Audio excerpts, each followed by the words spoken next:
I have some exhilarating news, in my opinion, when it comes to Hedera, especially when it comes to its long-term future and also for developers. And let me show you what I'm talking about. On December 27th, there's an article and it says, introducing block streams, a unified data stream capturing the comprehensive history of the Hedera network. Now, there's a bunch of random stuff in this article, which I think a lot of people don't really care about. But even beyond that, it does state that block streams will consolidate current output streams into a single unified format. Again, some people don't really care about that. They think, okay, man, that's a bunch of jargon. But you know what?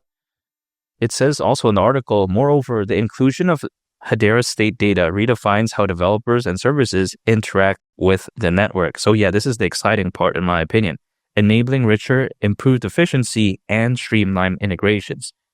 So yeah, when you think about it, this is more so benefiting developers, and this is of course going to matter in the long term. I'm talking about 5-10 years down the line. But even though some people may argue that, okay, it's not really going to matter for this bull run, I think that this narrative right here could be massive nonetheless, because a lot of retail investors, they usually care about what a project could be in the future. And I think this, if anything, does put a very strong guiding point as to what Hedera could be in the future, a very easy place for developers to quite essentially build on, right?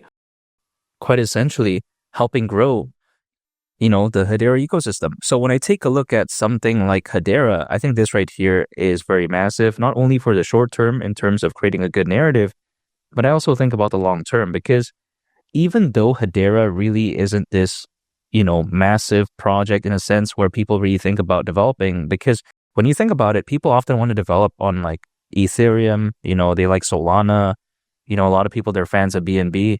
Not many people usually think about Hedera.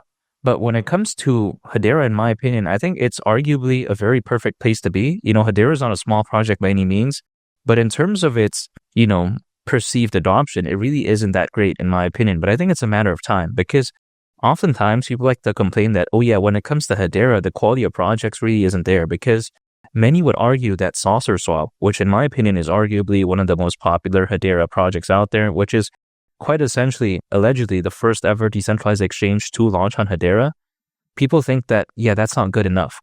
And you know what? Let's face it. Is it the most dynamic decentralized exchange of all time? I don't think so, because of course, it's not that massive and it doesn't really have that retail attention and hype. But in terms of fundamentals, I think it's pretty much up there. But again, in terms of hype and attention, it's not really up there. So when it comes to Hedera, it still has a ways to go. And I think this right here is such a great step in the right direction. A lot of people like to think that Hedera is this caca thing, but you know what? In my opinion, it's arguably one of the best. If I was a developer, I would hands down choose a place like Hedera as opposed to like, let's say an Ethereum or like a Solana, because Hedera Hashgraph is actually different from them. That's the way to take a look at it, because Hedera Hashgraph doesn't utilize traditional blockchain technology. It's just different. It uses something called a directed acyclic graph, which arguably, in my opinion, is just a lot better. But again, people usually take time to move on to bigger and better things.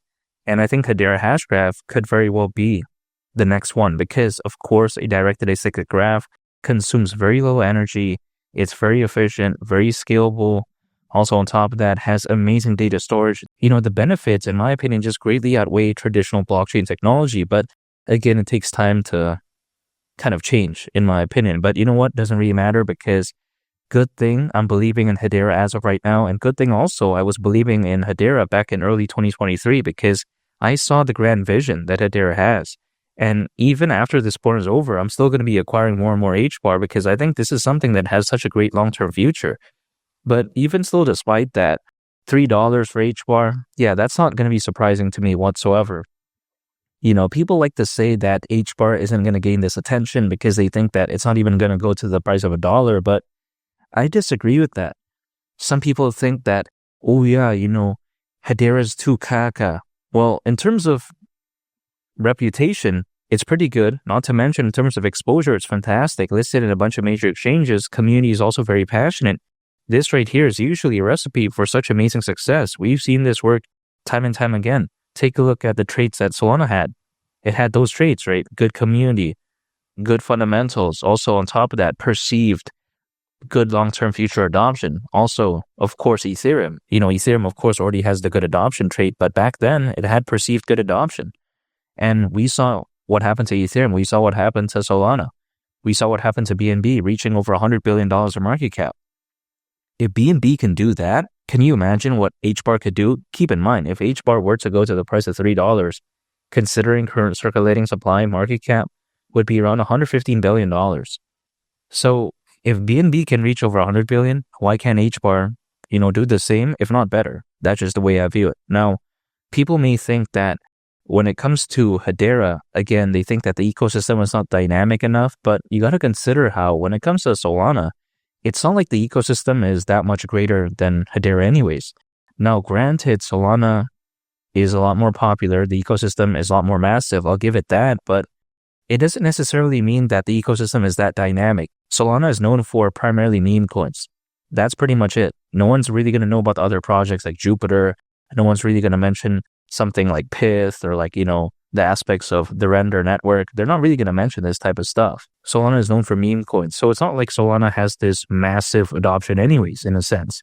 It has good perceived adoption. However, it doesn't necessarily mean that the adoption is that dynamic, in my opinion.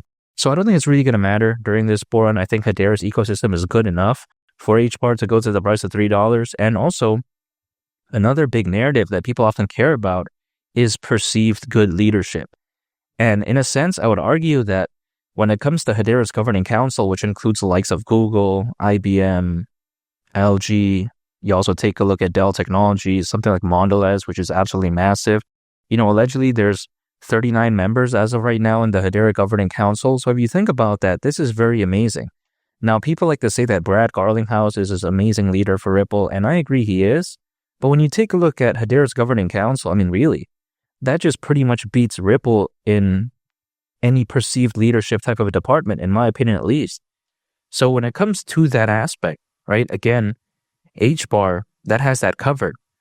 XRP as of right now is doing very well. And I think a major factor why it's doing so well beyond just the retail hype and also, being listed in a bunch of major exchanges is the fact that many of these holders, they do believe that Brad Garlinghouse is a good leader. And this type of stuff usually matters.